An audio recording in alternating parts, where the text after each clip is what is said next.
This is the set of questions and answers for the homework assessment for period 1 in math analysis. The first question was a matching question, and so there were 8 pieces of it. The first one was tangent squared of pi over 3 minus secant squared of pi over 3. And in order to get the answers to that, you have to sort of break it down first and say, well, what's the tangent of pi over 3? And the tangent of pi over 3 is y over x, and y over x applies to any y and any x all the way up and down the terminal side of the angle, but it's easiest to just take the numbers from the unit circle, and the unit circle for pi over 3 has coordinates 1/2 comma square root of 3 over 2. So it's y over x square root of 3 over 2 over 1 over 2, and that's square root of 3. Okay. And if we square that, we get 3. So that's tangent squared of pi over 3. And if we look at secant of pi over 3, secant is the same as the reciprocal of the cosine. So secant of pi over 3 is equal to 1 over the cosine of pi over 3. We just said a moment ago that the x value on the unit circle for pi over 3 is 1/2. So this is 1 over 1/2, or 2. Secant of pi over 3 is equal to 2. Secant squared of pi over 3 is 2 squared, and that's 4. So if we go back to the original problem up here, tangent squared of pi over 3 minus secant squared of pi over 3 is actually 3 minus 4, and that's -1. So the answer to the first part was -1. For problem number 2, was just a question of changing radians into degrees. And here's what we know. We know that pi radians is 180 degrees. If I divide both sides by 10, I just get pi over 10 radians is 18 degrees. That's all you really have to do. Here, the cotangent of pi over 2, cotangent is defined as x over y. And for pi over 2 in the unit circle, the x-coordinate is 0 and the y-coordinate is 1. So the value of the cotangent of pi over 2 is equal to 0. For number 4, we're asked about 2 pi over 3 radians. And remembering that pi radians is 180 degrees, it means we're multiplying both sides by 2 over 3. 2 pi over 3 here, 2 over 3 times 180 degrees here. That's 2 times 160 if we divide 180 by 3. And the answer is 120 degrees. So that's number 4. Number 5 was a bit of a mess, and that was my fault completely. Here was the question. How many radians is 450 degrees? And here's the way to do that. Okay, 180 degrees is pi radians. Figuring out 180 and 450 is a little complicated, but if you divide it in half, 90 degrees is pi over 2 radians, and 5 times 90 is 450, so it's actually 5 pi over 2 radians. That's the right answer. And another way to think about that would just be here. This is 360 degrees.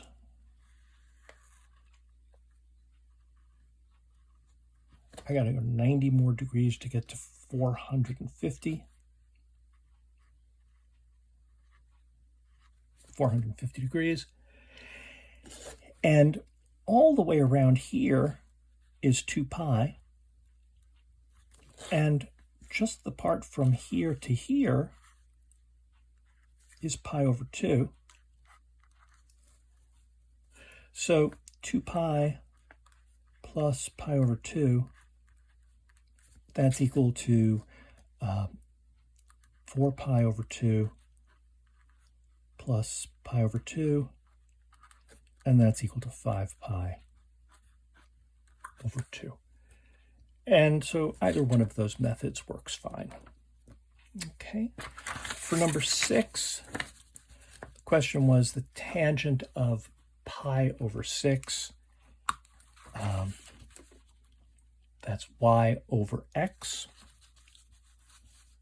Okay. The y-coordinate for pi over 6 is 1/2. And the x-coordinate is square root of 3 over 2. Multiply top and bottom by 2, you get 1 over square root of 3. And then rationalizing that, you get square root of 3 over 3. Okay, so the tangent of pi over 6 is square root of 3 over 3. Again, for number 7, no, 180 degrees is pi radians. We're looking for the answer to 30 degrees, so we divide this by 6 and this by 6. 30 degrees is pi over 6 radians. Okay. Number 8, we're looking for the tangent of 120 degrees. Actually, we're looking for number 8, we're actually looking for the tangent of 120 degrees plus the cotangent of negative 30 degrees. Okay, so in order to get that, the first thing we need to find is tangent of 120 degrees, and that's y over x. So, right, again, the y-coordinate here is square root of 3 over 2.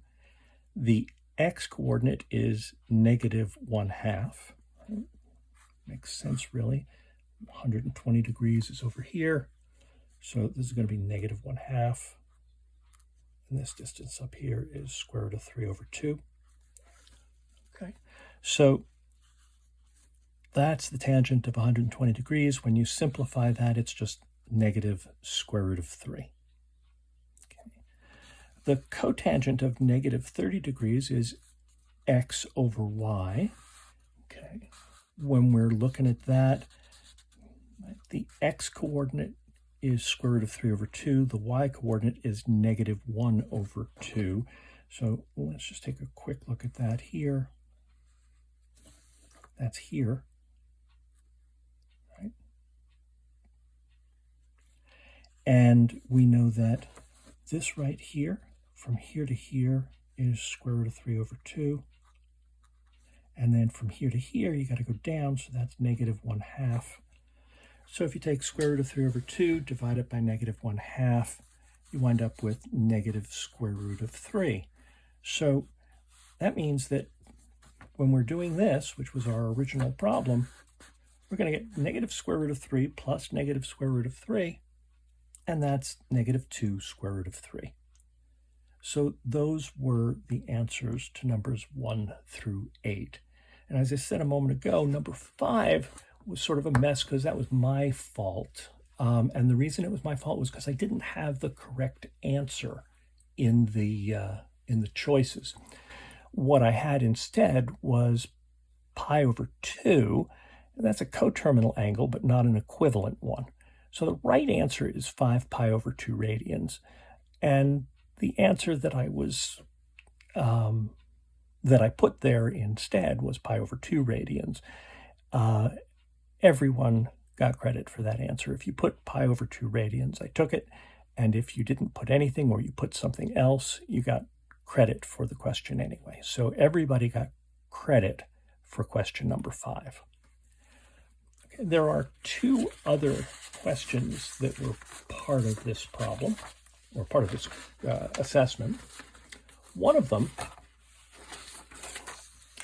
was this, and we've done a number of these, and I think I've told you it's actually really important for you to know how to do it. It's going to come back again and again and again. And the question here was, find the cosine of this angle. Okay, what angle is this? It's the angle that has its terminal side, it has its initial side here, it's in standard position, and has its terminal side such that it goes through the point negative 12, 5. So we want the cosine of theta, which is equal to x over r. And r is the distance from here to here. And the thing about that is we can figure it out. We know that this right here is 5. It's a distance of 5. And from here to here is a distance of 12. And if you recognize this as a Pythagorean triple, then you're already home free, right? Because this is going to be 13. But if you didn't recognize it, then you know you can use the Pythagorean theorem. 5 squared plus 12 squared is equal to r squared. 25 plus 144 is equal to r squared. 169 is equal to r squared. If you take the square root of both sides, 13 is equal to r. So we go back over here. The cosine of this angle is going to be the x-coordinate, which is negative 12, divided by r, which is 13. So the answer here is negative 12 over 13. So that was the answer to that one. And then finally we had this one. And the problem was you have an angle x that's in standard position. So we know that this is the initial side here. They said the terminal side is in quadrant number 2. So we know this. And then we were told that the sine of this angle has a value of 4 over 5. So keep in mind that the sine is equal to y over r. So we know that the y value here is 4. We know that the r value is 5. And we're asked to find the cosine. The cosine of theta is equal to x over r. So we know the cosine of theta is going to equal x over 5, because we already know that r is 5. So how are we going to find this right here? Well, it's a right triangle. Right here. This is 4. This is 5. And again, it's a Pythagorean triple. This has to be 3. And if you didn't know that, you could do it this way. X squared plus y squared is equal to r squared. X squared plus 4 squared is equal to 5 squared. X squared plus 16 is equal to 25. There we go. X squared is equal to 9. And x is equal to plus or minus 3. So now you have to actually use your head for a minute. What is this? Is this going to be plus 3 or minus 3? Well, it's in the second quadrant, and it's to the left of the y-axis. It's negative 3.